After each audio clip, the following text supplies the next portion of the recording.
why this teaching still confuses millions.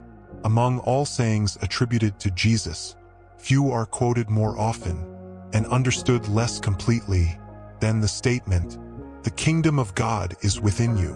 At first hearing, the sentence sounds beautiful, short, comforting, almost poetic, but when examined slowly, it becomes one of the most radical teachings ever spoken, because this sentence quietly overturns how many people imagine spiritual reality.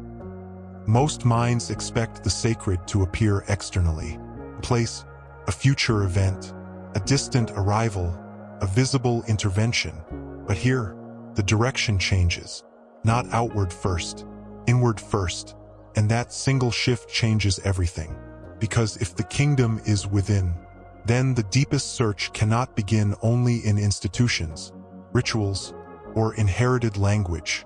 It must eventually pass through direct inner recognition. And this is where many become uncomfortable, because outward systems are easier to manage than inward silence. A person can repeat words externally, while remaining inwardly divided. But inward teaching asks more. It asks attention, stillness, observation, honesty, and that is why this short teaching has never stopped provoking deeper reflection. Why Jesus used the word kingdom. The word kingdom immediately creates images, power, structure, authority, order. But Jesus repeatedly uses this word differently than political language. His kingdom is not territorial, not military, not geographic, not established through force. Again and again, expectations collapse around this word. People expect visible power. He speaks of hidden leaven. People expect immediate triumph. He speaks of seeds. People expect dominance. He speaks of children. This tells us something important. The kingdom is not merely destination. It is a different order of consciousness and reality already moving beneath ordinary perception. A seed is invisible before growth. Leaven is hidden before transformation appears. So the kingdom often begins unnoticed, quietly, internally, before becoming visible externally. Why Jesus used the word kingdom. The word kingdom immediately creates images, power, structure, authority, order.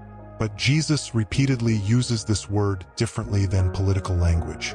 His kingdom is not territorial, not military, not geographic, not established through force. Again and again, expectations collapse around this word. People expect visible power. He speaks of hidden leaven. People expect immediate triumph. He speaks of seeds. People expect dominance. He speaks of children. This tells us something important. The kingdom is not merely destination. It is a different order of consciousness and reality already moving beneath ordinary perception. A seed is invisible before growth. Leaven is hidden before transformation appears. So the kingdom often begins unnoticed, quietly, internally, before becoming visible externally. Within you is more radical than it sounds. When Jesus says the kingdom is within, many immediately hear comfort. But historically, this was disruptive, because inward sacred presence reduces dependence on purely external certainty. It means divine encounter cannot be reduced to outer performance alone. A person may stand near sacred language, yet remain inwardly distant. Another may stand quietly and inwardly awaken.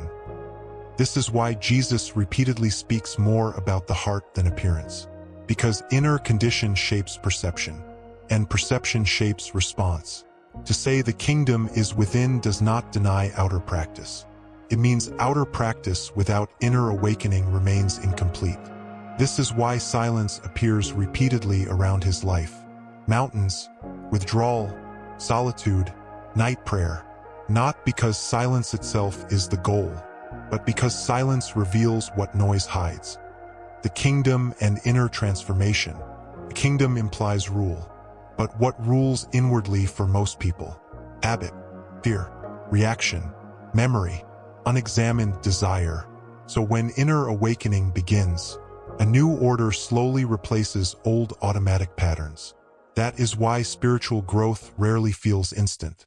Because inner rule changes slowly, thought patterns soften, emotional reflexes become visible, old identity weakens. A person notices, what once controlled me no longer controls me completely. That is inner kingdom movement, quiet, slow, yet profound. Not dramatic spectacle, deep rearrangement. Why Jesus linked the kingdom to childlike perception. Again and again Jesus connects entry into the kingdom with becoming like a child. Why? Not childishness, but directness. Children perceive before layers of performance dominate, before social masks fully harden, before endless self-defense becomes normal. This does not mean innocence alone. It means receptivity, presence, immediate attention. The adult mind often lives elsewhere, past regret, future fear, constant comparison. But the kingdom teaching repeatedly returns attention to immediacy, and immediacy is where perception deepens. Why the kingdom is both within and beyond. One mistake is reducing the kingdom to psychology alone. Jesus never presents it merely as internal emotion. It is inward, yet larger than the individual. It begins within perception, but extends beyond personal thought. This is why parables describe growth beyond control. Seed becoming field, mustard seed becoming shelter, hidden leaven affecting all dough. Inner awakening begins personally, but its effects expand relationally. How a person speaks changes. How conflict is handled changes. How fear operates changes. How compassion appears changes. Thus, inward kingdom becomes outward evidence. Perhaps this is why this teaching remains so powerful, because it cannot be exhausted by repetition. A person may hear it many times, yet understand it differently each decade. The kingdom within is not an idea to admire.